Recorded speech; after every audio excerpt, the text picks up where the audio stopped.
this whole album's been about finding success through happiness and liking what I do. And I thought, you know what, if I don't love the songs that I'm writing, who else will? So instead of trying to chase the trend and what's on the radio, just do what I do best. And if they like it, great. I can't control that. Once I write it, I love, the first conception of a song and it's just mine and nobody said anything bad about it and nobody's ignored me about it. And that's my favorite time. But now we're getting close to releasing it to the world. And I'm like, I'm going to continue to remind myself to just be happy no matter what the outcome. Well, welcome to the podcast today. My name is Jason Tonioli, and I'm here with special guest Laura Sawosko. She is in Nashville, but she also has an amazing spot up in Wisconsin that she runs a restaurant that's been going for 49 years, you were telling me, right? Yep, it's our 49th season coming up. So thank you so much for having me on. I appreciate it. And Laura, what I'm most excited about is just kind of as I was finding out more about your story, you have been a singer-songwriter for many, many years. You've been in the Nashville scene. As I was looking at a lot of your music, there was one album or song in particular that kind of stood out to me just as it's called the Songwriters, and it kind of grabbed me. And as I was listening to the words on that song, it really just highlighted the life of the people that write a lot of the songs that we all love in society. And it's one of those, it just really made me kind of step back and be like, I knew singer-songwriters don't get to be the frontline Garth Brooks, these people that sing all these songs, but there's like this amazing group of people that have just really added so much to the music, and they stay in the background and nobody knows who they are. But my guess is those individuals, as you've been around them for all these years, have some of the coolest stories out there that really ought to be shared. And so I'm just excited to kind of hear your story and listen to some of your insights as you've kind of been in that world, and some of the successes you've had as well. So maybe let's just start out. Tell us a little bit about yourself so people can know who you are, and then what you've been doing for the last several decades now. Well, yeah, I moved to Nashville in 2010, and I've watched the city change so much. But it was like a small town where everyone was like famous. It was like college with famous friends. It was pretty cool. Now it's become, more well-known and we have a lot of tourists, but I went to Arizona State University. And after that, I stayed in Arizona for a while. There was a real tight-knit music community, and I still have a lot of friends there that I miss. But I go back sometimes, and then I'm like, but they want me to play cover songs. You get paid, which is huge. I want people to know that if you get paid to play out, that doesn't always happen in Nashville. So I got tired of singing cover songs, and I just thought, where do I go for my songwriting? Because that's my favorite aspect of being a musician. I mean, there's, playing out, there's recording, but I'd have to say songwriting is my favorite. So I moved to Nashville, and I would have to say I wrote the Songwriters a few years after moving here. And it was just so difficult being such a little fish in such a big pond. And I thought I wanted to quit. And I thought before I quit, I want everyone to know what it's like to be a songwriter. As we're standing outside the Bluebird, holding our guitar case with the snow, and you get a little number and maybe you'll get picked to play. And there's just so many people here. But the talent, I have to say, here makes you better. It made me better as a musician and as a songwriter. So that's why I wrote, we're the server at your local diner, we're the valet for your car, we're the ones pouring your favorite drinks down at the local bar. And that's what it's like to be a songwriter. But I always say, you can't lose unless you quit. So as long as you're staying in the game, you're doing pretty good. Well, and I think in today's society, everybody thinks, there's these overnight successes. And I mean, there's a handful of those individuals that, do hit it lucky. But I really, you look at the music industry in general, and there's the people who've typically made it in the industry. They've been at it for a lot of years, and maybe they did have their big break, but oftentimes it probably comes 20 years into working at it, right? It's so funny because they'll be like, best new artist. And I'm like, Lainey Wilson, you can listen to her story. It's really interesting. I mean, she's been at it for how many years? 15 years here. So And then they say it's like an overnight success. But even Jelly Roll and all of his excursions, I mean, it's been a long time coming. Chris Stapleton, same thing. Yeah. I still, I've been out to Nashville several times. I had the opportunity one night to um, do a dinner it was a banking conference of all things in the Country Music Hall of Fame, Oh, in the that's rotunda beautiful. there. And it was very, very cool. But the group had brought in several singer-songwriters that had been really well known. Well, done really well-known songs, but nobody knew that they'd written them. Right. And it was ones that Garth Brooks had sung, and I mean, a whole list of just songs. And what was so cool is you had these individuals, and this was really my first moment where I realized there's these, like this secret singer-songwriter group that Huh? makes all the great songs. But he talked, still remember this individual, he was singing several songs. You're like, oh my gosh, I can't believe he wrote that song. And Uh-huh. then he was talking about how Garth, when he hit it big, the they'd been friends for a long time. And he basically, Garth told him, he says, when I make it big, I'm going to sing your song, as that's The going to be the dance. first ones I'm going to do. and Was and it the dance? I can't remember it. I just remember the story. I don't even remember which song it was now, but I just thought it was so cool that these individuals, and I think what impressed me most was the stories he told about the singers that ended up making it big, how several of them were just so complimentary, and they really did appreciate what went into these good songs. And they'd had these bonds and friendships that they built over time, even though this guy was, he was never going to be on stage and be the front and center. Yeah. But they were, it was because of him that Garth had these big hits over and Right. over again. Right. I didn't know that Garth Brooks wrote his songs, and I learned that he does write a lot last week. So, I mean, I'm still learning about how it all works. But when I first moved to town, yeah, I was like, oh my God. I had a drink with Larry Henley, who wrote Wind Beneath My Wings. And I was just like, oh my gosh. So I get starstruck with the songwriters more so than I do for the actual singers. People don't understand that there's such a huge team behind these big artists. Take a Taylor Swift, Lainey Wilson. There's so many people behind them. Not to say they're not talented or deserving, but the songwriter, just the thought of them just sitting in their room with their guitar or piano, it's amazing to me. So that's when I get a little crazy. But and the whole podcast is called The Successful Musicians, and one of the things I've really wanted to dive into is to show all of the different areas of the music industry where people have found success, whether it be in Yeah. a career or just in fulfillment and joy and happiness in doing music.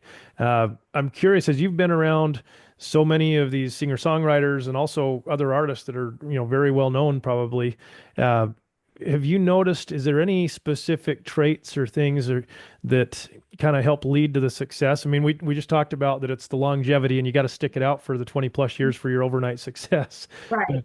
But is there any like common kind of themes that you see from people that have, been at it for a long time? I think people that treat it like a business, which it is, a lot of people treat it like a hobby or they like it, but the people that treat it like a business write so many songs, make those contacts with people, and of course, not giving up.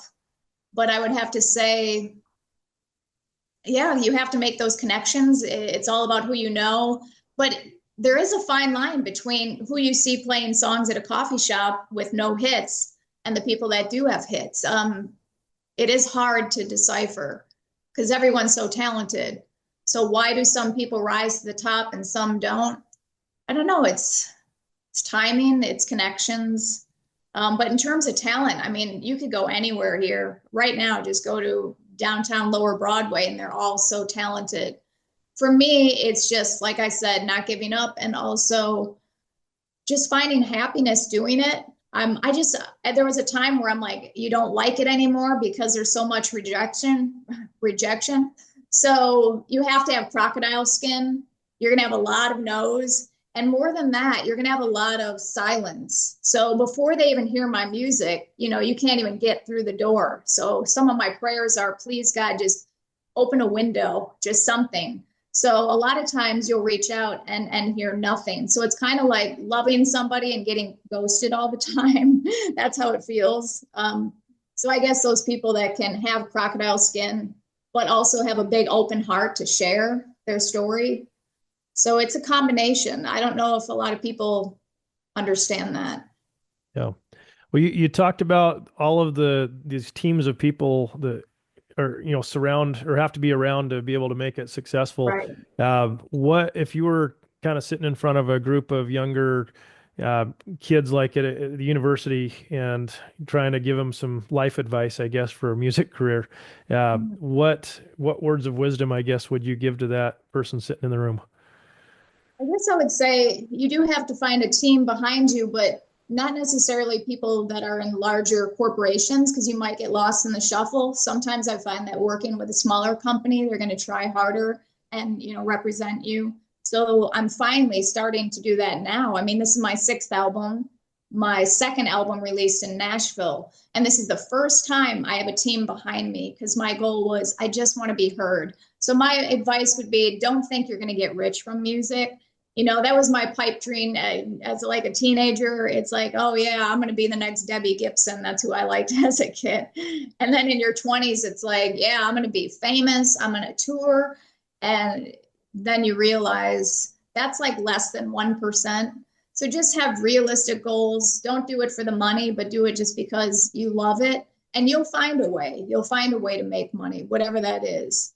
So I'm blessed to have a team behind me. Actually, Pam Lewis, who was Garth Brooks' manager during the peak of his career, is now one of my PR reps. She's the owner of the company Play Media. So she's been so instrumental in introducing me to people.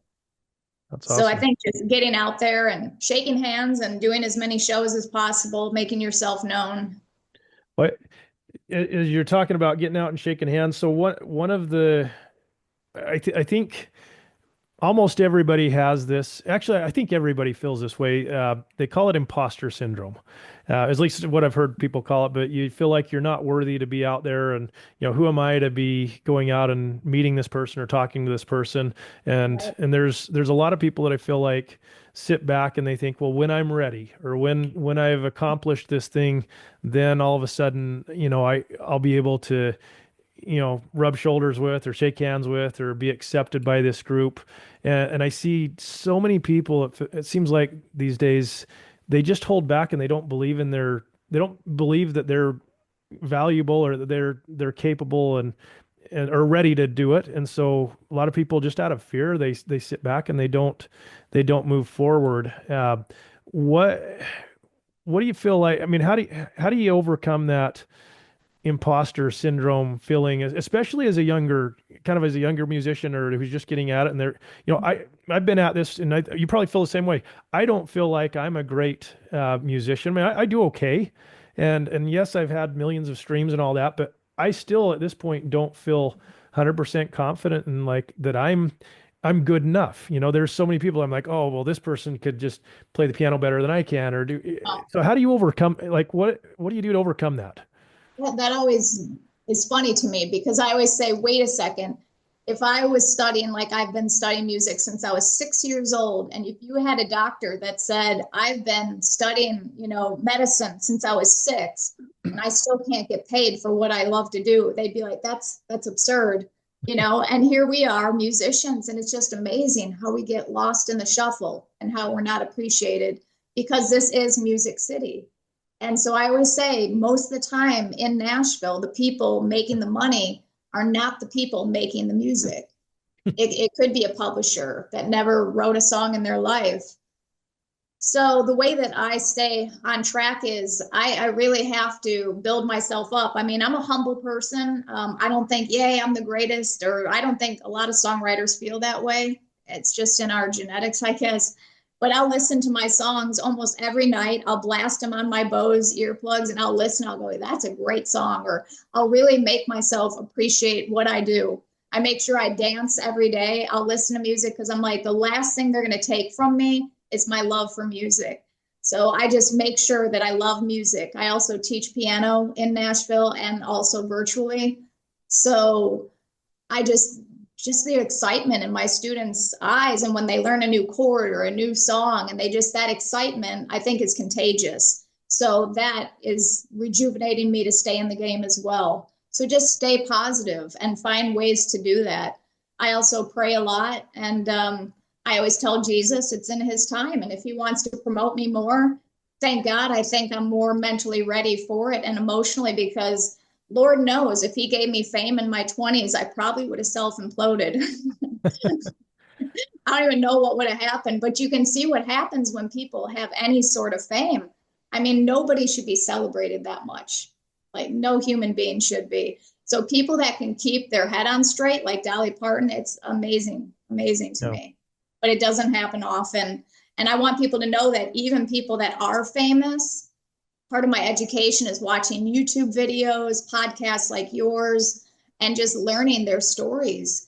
And a lot of the people up top are not happy.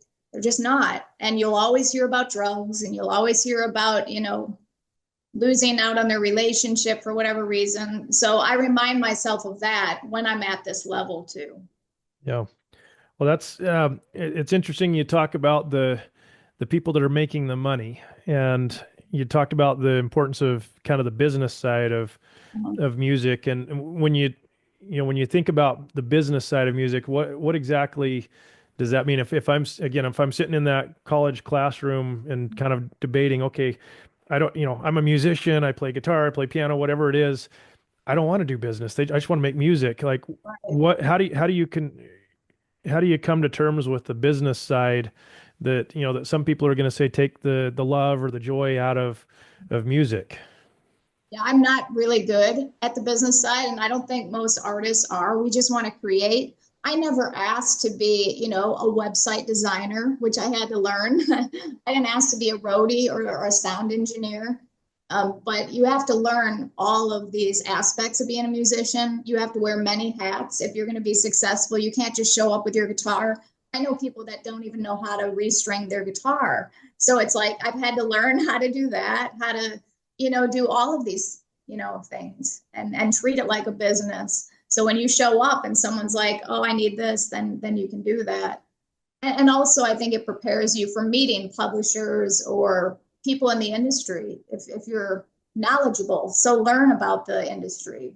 I don't care if it's watching YouTube videos, that's how I educate myself, or going out and talking to people such as yourself. Mm-hmm. And so just keep learning. There's so much to learn, and never think that you've learned it all, because I sure haven't. I don't think anyone has. There's so many little niches to the music industry and different ways to make money. Like I said, teaching piano, who would have thought?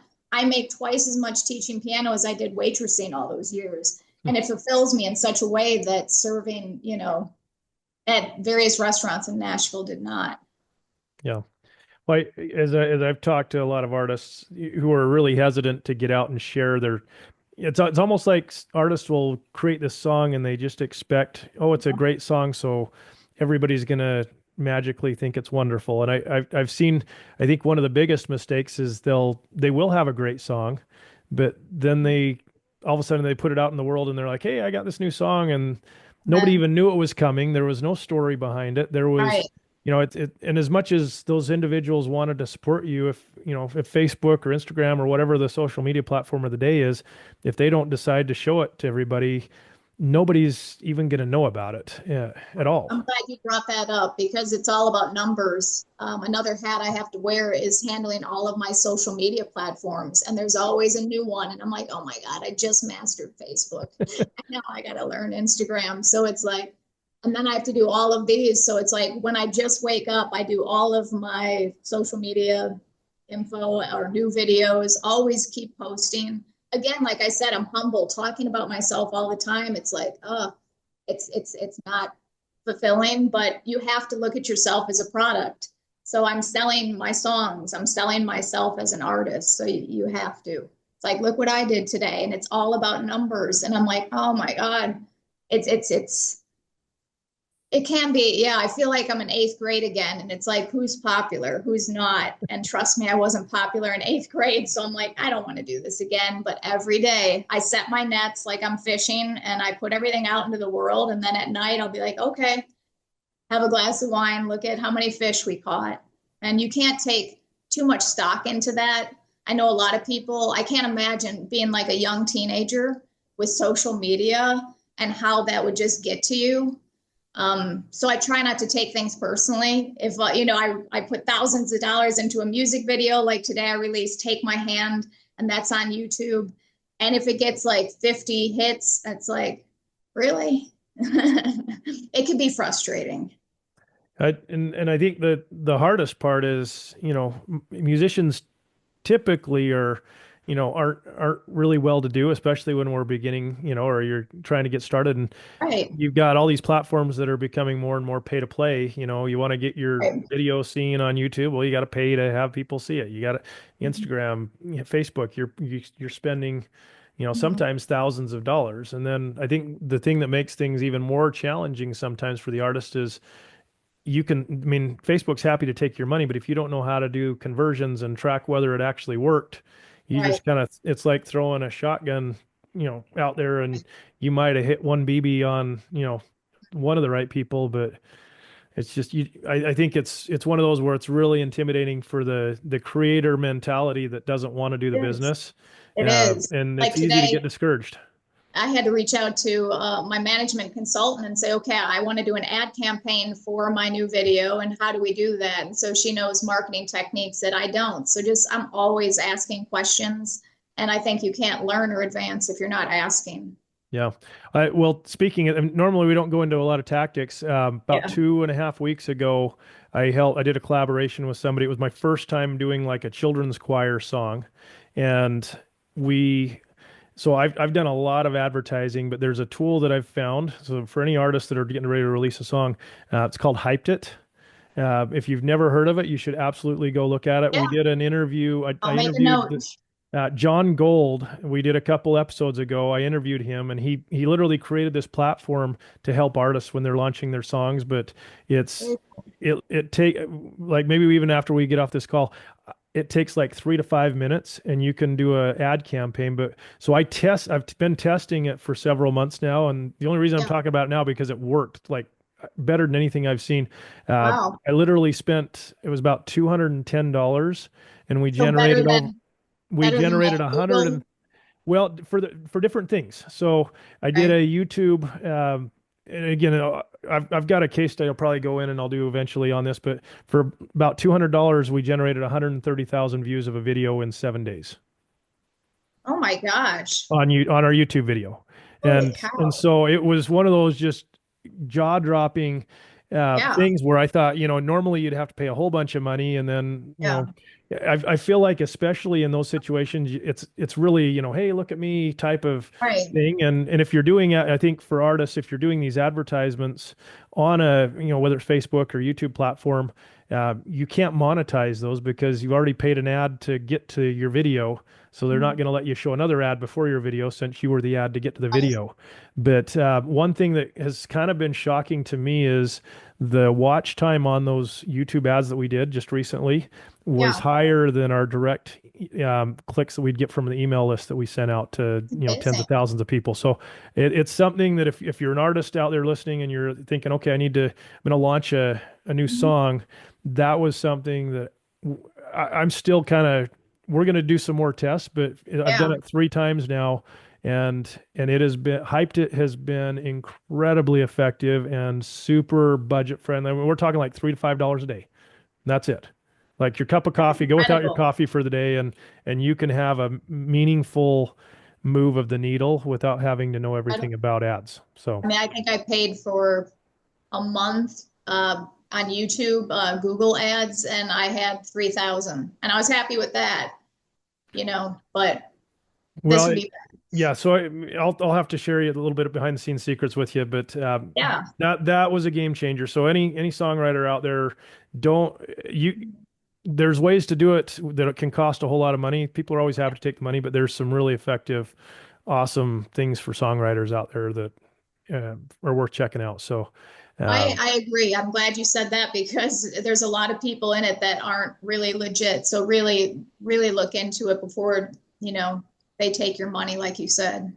well, and I think from a business standpoint, putting that business hat on, I think the most important part is to just ask yourself, okay, if I put $100 in, what's the expected return on that investment? And don't Right. just be like, oh, some guy on a podcast said I need to spend money on something. Like that's the terrible idea. Like you need to have an outcome that you want to have happen, and then you need to measure it and keep score. And if, there's times where I think you just got to be honest with, have a timeline, and is it working? Is it not? And if it's not, then, take it as a lesson learned. Oftentimes I feel like when we're younger, people will invest all this money into an education, spend tens of thousands of dollars going to school.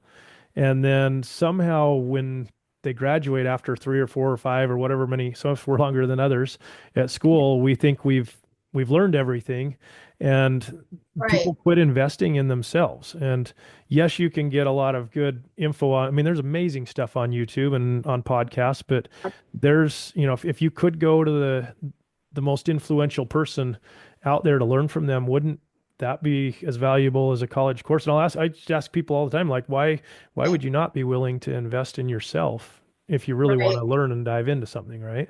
I agree. And I think you have to spend money to make money in any business. And that includes being a musician. So I always say, don't quit your day job. You have to make money. You can't just play at coffee shops or whatever you're doing. You have to make money. That advice right there, don't quit your day job, I think that was that was probably some of the best advice I received as I was kind of thinking, oh, I want to do this, or I want to, debating on doing the music. But literally because of my day job working in a corporate stuffy banker type of situation, wearing a tie every day, I Yeah. was able to earn enough money that it funded my recording sessions. It funded the printing Right. of a book. And I was able, and it was a hobby. And I think, Right. your comment about, gosh, I almost I don't care whether people like my music, and just do it because you love it. Had I probably quit my real job and tried to do music, I'm not sure I would have made it in the music world, just because I would have gotten Right. frustrated, and, my spouse would have said, hey, this is, Yeah. you gotta grow up and be an adult, and we got kids to feed here. So, I know I feel so bad for some artists where I went to this guy's house and there was just like one bottle of Southern Comfort. I'm like, where's your food? And he's got a sleeping bag on the floor. And then I thought there was a time when I first moved to Nashville. I'm like, does this mean he's more of a serious artist because he struggles more? Am I not? And I really came to terms with that actually this year when another mentor of mine, a successful touring artist, she said, Laura, that's, the fact that you have a day job or the fact that you go to Wisconsin and, in the summertime and make money and get to come back and do that. She said, that's smart. You have to do yeah. that. You have to. And if But you really delve into how people make money, even touring artists, they have these jobs that you don't know about. Exactly. And I think there's, some of the best stories and songs come from those experiences as She well. said that. Yeah, she said that too. She said, if you didn't have your time in the Midwest, where I go in Wisconsin, she's like, I don't think you'd have the same songs or the same experiences. I think Lori McKenna, who I love, songwriter based out of Boston, she said, if I wasn't in Boston and had my family life here, I don't think I would be the same songwriter. So I Yeah. think that's important. Well, so I'm curious, as you look at your career and just kind of as you've matured as an artist, uh, how would you describe success now versus maybe what you would have said, okay, this is a successful, if I was a successful musician, how has that evolved, and what would you tell somebody Oh. success is today? Oh, it's evolved so much. Like I said, from being that famous person on stage and touring and signing autographs, that was my idea. Then when I moved to Nashville, it was get a publishing deal, get a song on the radio. That was my idea of success. Now I've really had to change that and kind of ebb and flow with the times. And I would say success is staying in the game and being happy, like liking what you do and not liking, loving what you do. And that's why the title of my new album that's out April 18th is called Not What I Do. Because I realize music, it's not just something, oh, I do. It's no, it's not what I do. It's everything. It's everything. It goes into my personality, just how I see the world. So it was a conversation I had with another artist, and she's like, well, music, it's something I do. And I'm like, I said, I beg to differ. I said, politely disagree with you. And so that's how this whole album came about. So this whole album's been about finding success through happiness and liking what I do. And I thought, you know what, if I don't love the songs that I'm writing, who else will? So instead of trying to chase the trend and what's on the radio, just do what I do best. And if they like it, great. I can't control that. Once I write it, I love, the first conception of a song and it's just mine and nobody said anything bad about it and nobody's ignored me about it. And that's my favorite time. But now we're getting close to releasing it to the world. And I'm like, I'm gonna continue to remind myself to just be happy no matter what the outcome and just stay in the game. I'm very happy to have a good team of people around me for this album because I said, my goal is not even to make money from this, not even one penny. My goal is to be heard. So if my songs can be heard and appreciated by people, and if I can touch people's lives through my songs, then that's success for me. When I think what you just said, so it's important to be heard, but It is. what you said at the very end though is that you wanted to have impact or help other people, and Right. I think as I've kind of progressed in my career, I think a lot of us start out as I want people to hear my music. Mhm. I want to share it. I'm excited to do this, but as I look at some of those most impactful things that have happened in my career, it all Yeah. comes back to did it help somebody? Did it impact them? Did it, was Right. somebody better now or, changed because of that song? And I find it very interesting that what you said there is probably how a lot of artists are, but you immediately finished that statement with, I wanted to help people. And I Right. think that's very cool. And I think it's important as a musician for us to recognize, that music really has a way to touch people in a way we don't, I still don't understand how it works, but I Right. know it's there and it's a real thing. It is. It is. I think you're right. At first, it was all about what can I get from being a musician? Give me money. I want to feel famous. And now it's, what can I give back? And, when my father passed away a couple years ago, I remember writing a song like, wow, the day after. And I'm listening to my mom talk to him. He wasn't there. And I was just, it was horrible. And so I thought, but if I can write a song about this and grief, because we all lose somebody, unfortunately, we'll all experience losing a parent. And if I can write about that, maybe it can help somebody. So as hard as it was, I put it on this album and it's called I Want to Do This Right. And it's all about grief and how can I do this right? So a lot of this album, it's just channeling all of that. I just think as musicians, we have to feel everything in order to share. Yeah. And I think most people are like, I don't want to feel, I don't want to grieve, I don't want to talk about it. And it's so funny what we put ourselves through in order to share. Yeah. Well, and I think one of the common things that I find with musicians uh, is that we've taken the time to sit down and write it out. I think a lot of, I think there's a lot of people that have music that's going through their head or they're capable of doing it, but I think there's that moment that a real musician kind of has where they're like, you know what? I feel like I need to sit down and write it out. I need to write the word lyrics down. I need to write this little melody out.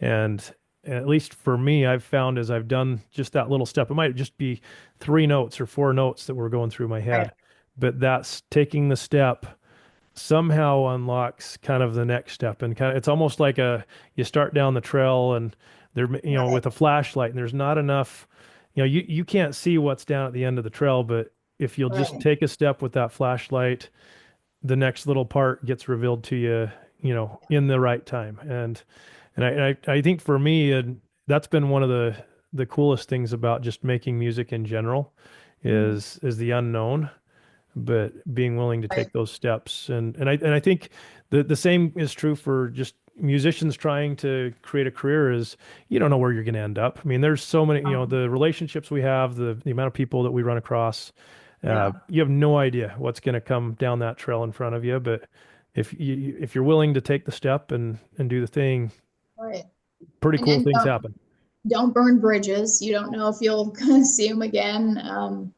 It's a small big town, so I just make sure always leave a good impression with people. And I Yep. think people want to work with you. And also, like I said, treat it like a business. I show up to appointments early, respect people's time. And yeah, also Nashville's taught me how to songwrite where, you begin in the center of the song. I don't know, what you do, but, I used to start in the beginning and then go to the end, but now start with the hook. My songs never had a hook. There was no point. It was like this, but now it's like, you have to have that's hook that grabs you. Yep. So Nashville's taught me a lot, and I'm glad I moved here, and I'm excited about this new album. And I would love if anyone would just go to my website. I promise all the links are there. It's one-stop shopping. You can watch videos, photos, all that good stuff, bio. And if somebody wants to go check it, we're going to put the website in the show notes, Yeah. but what's just so they can go find you if they're listening, put a note in, where should they go to find your website and info? Yeah, so just laurasawosko.com. I understand it's a difficult name to say and spell, but you can go there, and I promise everything's there. I designed it myself, so it's very easy. You can go to my YouTube links from there. You can go to my social media platforms, and I would just love it if you'd follow me on Instagram or Facebook or anything. Subscribe to my YouTube channel. You know what it's like. It's all about numbers. Well, and people should absolutely go listen to your stuff because there's lots of good music out there, but I think you've got a real talent for kind of telling stories, and the songs that I've listened to, I'm like, it's just fun. I mean, and I think the Nashville flavor seems to have more of that songwriting or storytelling elements than most, but you've definitely mastered that, and I applaud you for your talent, and it's been really fun to kind of get to know you a little bit. Well, thank you. I appreciate it. Very kind words. And yeah, songwriting's my favorite. So I appreciate your time.